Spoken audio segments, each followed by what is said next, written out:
बच्चों, आज हम 9वीं कक्षा के पद्यभाग का पद्य पाठ प्रियतम पढ़ने वाले हैं। सूर्यकांत त्रिपाठी निराला जी ने इसे लिखा है। कवि सूर्यकांत त्रिपाठी का जन्म बंगाल के मेदिनीपुर जिले के महिसादल नामक नगर में सन 1897 में हुआ था। काफी अभाव विपत्तियों से इनका जीवन व्यतीत हुआ, पर विपत्ति के सामने उन्होंने नहीं झुका, हमेशा संघर्ष करते रहे। बड़े स्वाभिमानी थे, दानी थे। वे छायावादी युग के कवि थे। छायावादी युग में 4 कवियों के नाम आते हैं: पंत, प्रसाद, निराला और महादेव वर्मा। सूर्यकांत त्रिपाठी निराला ये तो एक है, और 4 है सुमित्रानंदन पंत, जयशंकर प्रसाद और महादेवी वर्मा। तो छायावादी युग क्या है? ये आधुनिक युग का एक अंश है, जिसमें कवियों ने प्रायतः प्राकृतिक दृश्यों और मानवीय भावों को मिला जुलाकर बहुत सुंदर ढंग से कविताएं रचना की हैं। अन्याय, अत्याचार और संकीर्णता के प्रति ये सदा ही विद्रोही बने रहे, क्योंकि उनका जन्म 1897 में हुआ था। तो उस समय अंग्रेजों का बोलबाला था, अंग्रेजों का शासन चल रहा था। परंपरा से उन्होंने हटकर उन्होंने नूतनता को अपनाया। इनके प्रमुख रचनाएं हैं परिमल गीतिका, अनामिका, कुकुरमुत्ता, अणिमा, बेला आदि आदि। और कहानी संग्रह है चतुरी चमार, सुकुल की बीबी, प्रभावती, निरुपमा, अलका, ये उपन्यास हैं। तो इनमें से 1-2 आपको याद रखने हैं। तो आते हैं अब ये जो प्रियतम शीर्षक है। प्रियतम माने क्या? प्रियतम माने है जो आपको अधिक प्रिय हो, प्राणों से भी प्रिय हो, उसे कहते हैं प्रियतम। तो एक दिन ये जो पाठ है ये विष्णु जी और नारद जी के मध्य हुए कथोपकथन का एक अंश है, जिसमें विष्णु के द्वारा कहे गए बात को नारद जी कैसे परीक्षा करते हैं, उनकी परीक्षा लेते हैं। और एक जो पुण्य आत्मा है, एक किसान, वो कैसे भगवान का प्रिय बन जाता है, उसे साबित करने के लिए ये लिखा गया है सूर्यकांत त्रिपाठी निराला द्वारा। एक दिन विष्णु जी के पास गए नारद जी, पूछा मृत्युलोक में वह कौन है पुण्य श्लोक, भक्त तुम्हारा प्रधान। एक दिन विष्णु जी के पास नारद जी गए और उनसे पूछा कि मृत्युलोक में, मर्त्यलोक, पृथ्वी में वह कौन पुण्य श्लोक है, पुण्य आत्मा है जो तुम्हारा प्रधान भक्त है। उत्तर में विष्णु जी ने कहा, एक सज्जन किसान है प्राणों से प्रियतम। एक सज्जन किसान है मर्त्यलोक में जो प्राणों से भी मेरे प्रियतम है। नारद जी ने कहा, मैं उनकी परीक्षा लूंगा। उन्हें ठेस पहुंची, उन्हें ईर्षा उनके मन में जागृत हुआ। वे बोले, मैं तो हरदम नारायण नारायण बोलता हूँ, हमेशा नारायण मेरे हृदय में वास करते हैं, तो विष्णु जी का प्रियतम एक सज्जन किसान कैसे बन गया? हंसे विष्णु, परख गए कि नारद जी थोड़े ईर्षा में हैं। फिर वे बोले, हाँ ले सकते हो। नारद जी चल दिए, पहुंचे भक्त के यहाँ। भक्त के यहाँ जाकर पहुंच गए पृथ्वी लोक में। देखा, क्या देखा? हल जोत कर आया वह दोपहर को। हल जोत कर वह किसान दोपहर को अपने घर पर आया। दरवाजे पर पहुंचकर वो उसने राम जी का नाम लिया, स्नान भोजन किया, फिर चला गया काम पर। स्नान भोजन करके फिर काम पर चला गया। शाम को जब दरवाजे पर आया, फिर से प्रभु जी का नाम लिया। तो 2 बार हुई। प्रातः काल चलते समय एक बार, फिर उसने मधुर नाम का स्मरण किया।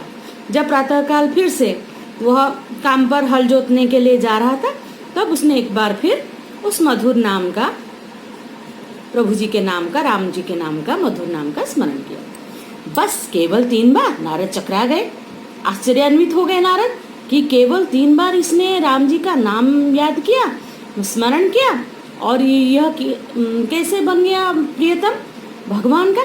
दिवा रात्रि जपते हैं नाम ऋषि मुनि लोग।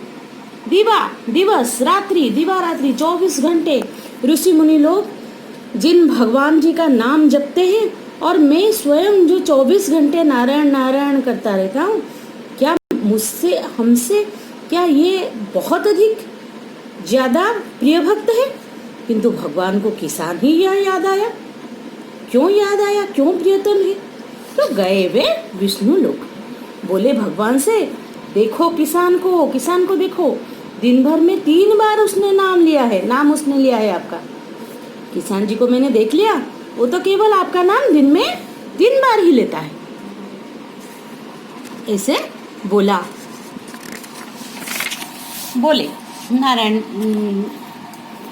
नारद जी ने ऐसे बोले विष्णु, नारद जी आवश्यक दूसरा काम में क्या है? नारद जी क्या उद्देश्य समझ गए विष्णु जी? फिर उन्होंने बोला, नारद जी दूसरा काम में क्या है? तुम्हें छोड़कर कोई और नहीं कर सकता, तुमको छोड़कर तो कोई नहीं कर सकता। साधारण विषय है यह कि कौन प्रियतम है कौन नहीं, बाद को विवाद होगा, तब तक मेरा यह आवश्यक कार्य आप पूरा कीजिए। क्या आवश्यक कार्य?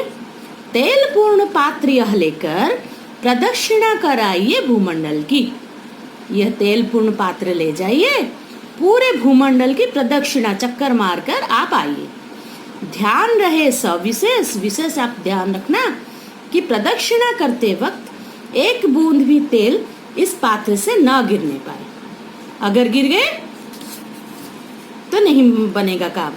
लेकर चले नारद जी। आज्ञा पर धृतलक्ष्य, प्रभु जी ने आज्ञा दी है कि तेल पूर्ण पात्र से एक भी तेल ना टपक पाए धरती पर। तो नारद जी आज्ञा पर धृतलक्ष्य मतलब लक्ष्य में लगा होना, एक ही लक्ष्य था केवल तेल के पत्र पर उनका। तो वे नारद जी उसे लेकर चल पड़े। एक बूंद तेल इस पात्र से गिरे नहीं।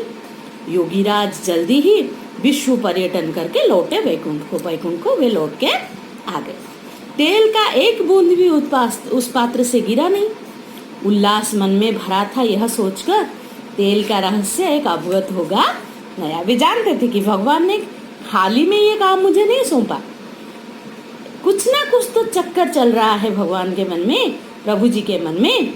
तो उल्लास मन में भरा था, हाँ आनंद भरा हुआ था कि उन्होंने वो काम कर दिया। पर ये भी मन में वो सोचकर प्रसन्न हो रहे थे कि तेल का रहस्य एक अवगत होगा नया।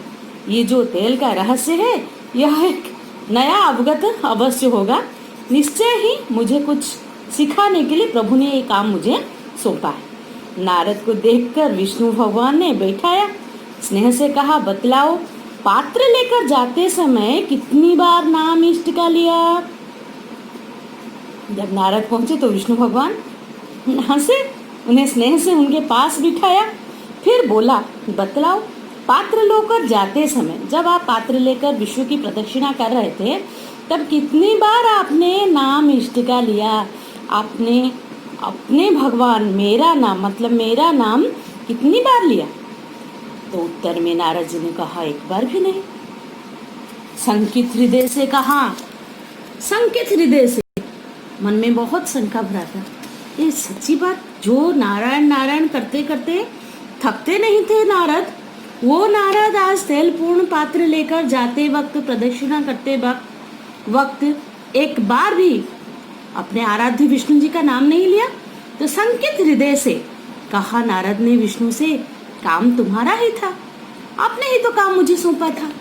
ध्यान उसी से लगा और मेरा ध्यान उसी से लग गया।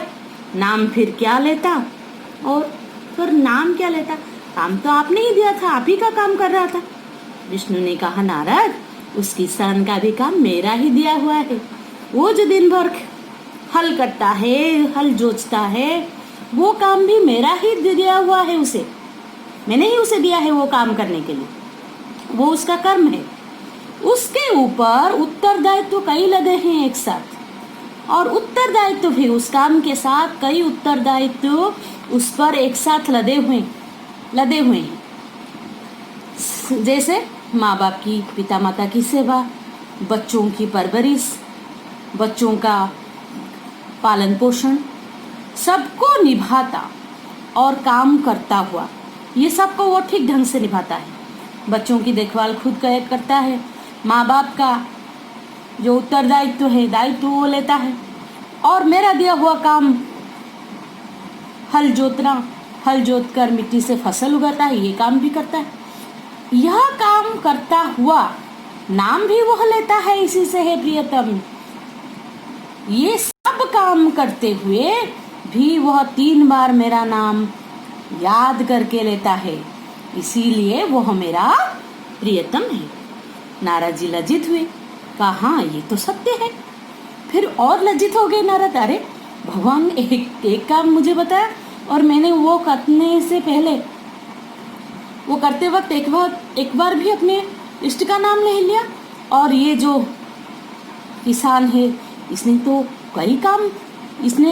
कई काम किए। एक तो अपना कर्म किया, दूसरा माँ बाप के प्रति उत्तरदायित्व निभाए, बच्चों का पालन पोषण किया, जिम्मेदारी निभाई, इसके साथ भी इसने भगवान का नाम लिया। तो सच में ये तो प्रियतम है ही भगवान का। तो ये था प्रियतम का असल गूढ़ उद्देश्य कि कोई भी काम करो मन लगा कर करो, उसी के साथ इष्ट का स्मरण भी जरूरी है। आध्यात्मिक कर्म के साथ आध्यात्मिकता अगर होगी तो मानव का जीवन सफल हो जाएगा। बस इतना ही। इसमें से जो कठिन शब्द हैं इनका अभ्यास करो, बार बार लिखो और उससे छोटे छोटे नए नए वाक्य गठन करो, बाकी निर्माण करो। फिर अगले क्लास में हम उसका प्रश्न और अभ्यास करेंगे। बस इतना।